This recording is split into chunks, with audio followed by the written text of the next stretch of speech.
കുളക്കട ആലപ്പാട്ട് ദേവീക്ഷേത്രത്തിലെ നവാഹ യജ്ഞത്തിനു വേണ്ടിയുള്ള ഒരുക്കങ്ങളാണ് അമ്പലത്തിൽ നടന്നത്. അമ്പലം മുഴുവൻ അലങ്കരിച്ച് ഇരിക്കുന്ന കാഴ്ചയാണ് നിങ്ങൾ കാണുന്നത്. നാളെ മുതൽ നവാഹ യജ്ഞം തുടങ്ങുകയാണ്. കുളക്കട ആലപ്പാട്ട് ദേവീക്ഷേത്രത്തിലെ നവാഹ യജ്ഞത്തിൻ്റെ ഒരുക്കങ്ങളാണ് നിങ്ങൾ കാണുന്നത്. നാളെ മുതൽ നവാഹ യജ്ഞത്തിന് തിരശ്ശീല ഉയരുകയാണ്.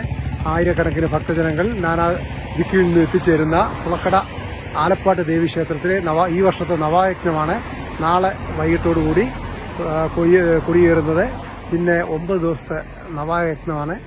ഉച്ചയ്ക്ക് സമൂഹ സദ്യ, രാവിലെ മുതൽ രാത്രി വരെ ഓരോ പരിപാടികളും, ദേവീസ്തുതി, ദേവീ കീർത്തനങ്ങൾ എല്ലാം കൊണ്ടും പ്രകാശപൂർണവും ശബ്ദമുഖരിതവുമായി കുളക്കട ദേവിയുടെ കടാക്ഷം, കുളക്കട ആലപ്പാട്ട് ദേവിയുടെ കടാക്ഷം കൊണ്ട് എല്ലാ വർഷത്തെയും പോലെ ഈ വർഷവും നവാഹയജ്ഞം പൂർണ്ണ സംതൃപ്തിയോടെ, പൂർണ്ണ ബഹുമതിയോടുകൂടി നടത്തുവാൻ ക്ഷേത്ര ഭാരവാഹികൾ വളരെയധികം ശ്രദ്ധിച്ചു, വളരെയധികം അലങ്കരിച്ചു. നാട് മുഴുവൻ ഒരു ഉത്സവമാക്കാൻ ക്ഷേത്രം ദേവിയുടെ തിരുസന്നിധി മുഴുവൻ അലങ്കരിക്കുകയും ക്ഷേത്രത്തിൻ്റെ പരിസരങ്ങളും കുളക്കട ജംഗ്ഷനും എല്ലാം മുഴുവൻ അലങ്കരിച്ചിട്ടിരിക്കുന്ന കാഴ്ചയാണ് നിങ്ങൾ കാണുന്നത്. ആലപ്പാട്ട് ദേവീക്ഷേത്രത്തിലെ നവായജ്ഞത്തിന് നാളെ തിരശ്ശീല ഉയരുകയാണ്. 9 ദിവസം നീണ്ടു നിൽക്കുന്ന നവായജ്ഞത്തിൽ എന്നും സമൂഹ സദ്യ ഉണ്ടായിരിക്കുന്നതാണ്. കുളക്കട ദേവീക്ഷേത്രത്തിലെ ആലപ്പാട്ട് ദേവീക്ഷേത്രത്തിലെ കാഴ്ചകളാണ് നിങ്ങൾ കാണുന്നത്.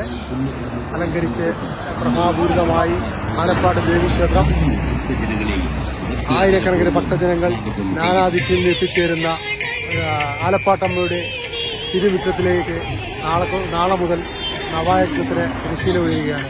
ആയിരക്കണക്കിന് ഭക്തജനങ്ങളാണ് നാനാദിക്കിൽ നിന്ന് എത്തിച്ചേരുന്നത്.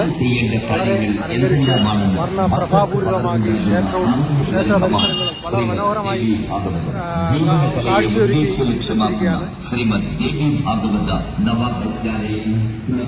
ആലപ്പാട്ടമ്മയുടെ പവിത്രമായ സന്നിധിയിൽ 2024 ജൂലൈ 12 മുതൽ 21 വരെ നടക്കുകയാണ്. ക്ഷേത്രത്തിൽ കെടാവിളക്ക് സമർപ്പണം